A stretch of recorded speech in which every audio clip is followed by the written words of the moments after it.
Olá pessoal, esta aula aqui vai ser para mostrar para vocês informações técnicas e onde nós encontramos essas informações técnicas dos componentes do PIC 18F4550 e do PIC 16F877. Onde estão as informações técnicas dos microcontroladores? Como em qualquer componente, nós encontramos as informações no datasheet. O que seria o datasheet? Uma folha de dados, uma folha de especificações, onde você vai encontrar todas as informações específicas de cada elemento, cada módulo, cada parte pertencente a esses componentes. Como você pode utilizá-lo, como ele funciona, e é uma documentação muito completa, tanto de componentes eletrônicos quanto de equipamentos. Na maioria das vezes, o documento é escrito em inglês, principalmente para componentes eletrônicos. Para o PIC também você encontra muita informação em livros, em outros documentos em português, mas a parte técnica principal está em inglês. E como é o datasheet? O datasheet possui algumas características comuns, como por exemplo, aqui no nosso PIC 18F4550, ele indica qual é o componente, qual é o fabricante,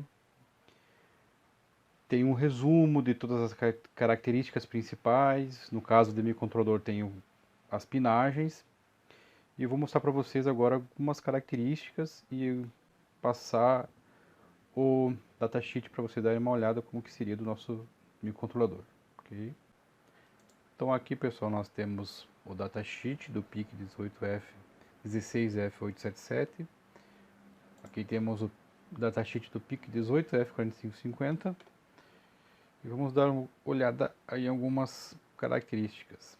Aqui tem um resumo das características principais. Essa tabela aqui é uma tabela muito importante, onde você vai encontrar um resumo das características de cada controlador que pertence a esse datasheet, assim como a memória,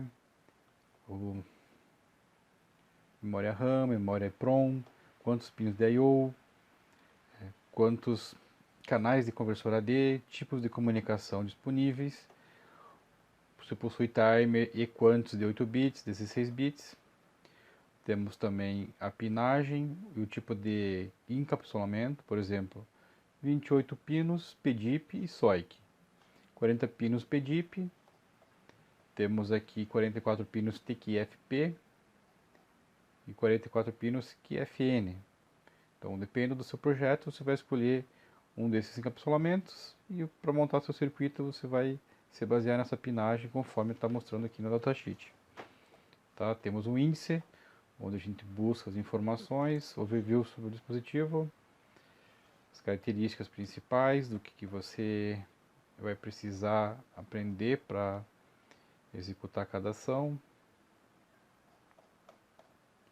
Tem um diagrama de blocos do microcontrolador, onde mostra aqui as portas ligadas ao barramento, que é ligado em cada módulo interno do microcontrolador. Por exemplo, temos aqui os timers, a comunicação serial, conversores AD, USB, assim por diante.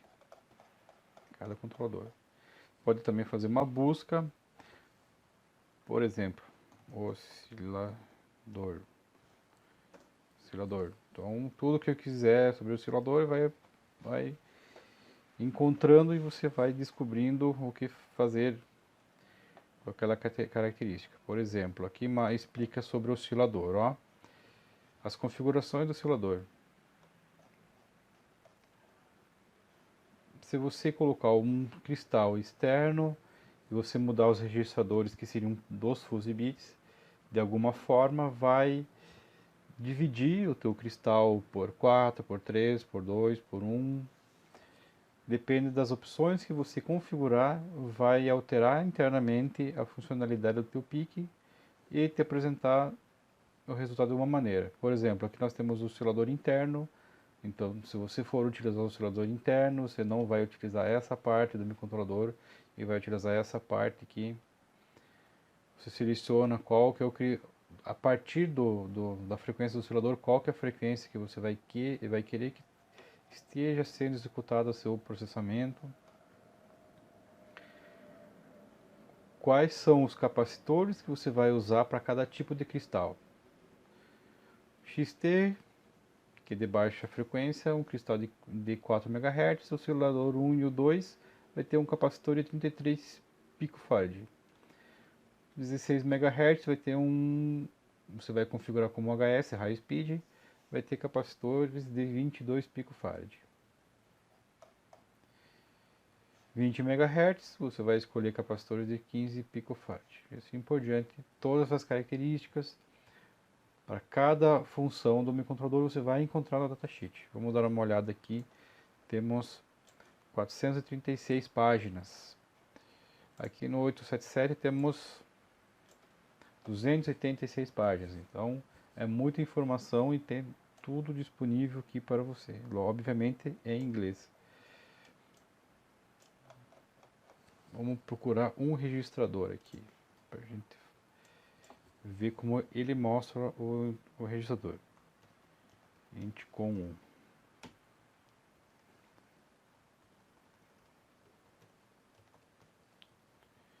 Vamos pôr Intcom 2. Vamos ver, aqui é importante. Aqui é o mapa do endereçamento dos registradores. Você pode acessar o registrador pelo nome dele, pelo compilador, ou você pode acessar pelo endereço que ele está na memória. Tá? Então esse mapa aqui vai dizer, por exemplo, eu quero acessar o port C, eu posso colocar pelo nome dele ou pelo endereço, que é F82 em hexa. Aqui, ó. O registrador Intcom 2, então ele vai ter 8 bits, e aqui na descrição desse registrador vai ter o significado de cada bit, o nome de cada bit, e o que vai acontecer com o teu controlador se ele tiver em 0 ou 1. Se ele vai mudar automaticamente de 0 para 1, ou se você, na hora de configurar, vai mudar de 0 para 1 esse registrador. Ok? Então tem todas as funcionalidades. É bom você explorar esse datasheet e descobrir o que está disponível para o seu trabalho. Ok? E como você pode encontrar o datasheet? Então você pode ir lá no Google e digitar o nome do teu componente PIC 18F4550, seguindo ou não da palavra datasheet. Com a palavra datasheet pode facilitar a tua busca para encontrar o nosso componente que você precisar. Vamos lá. Como é que tu faria isso?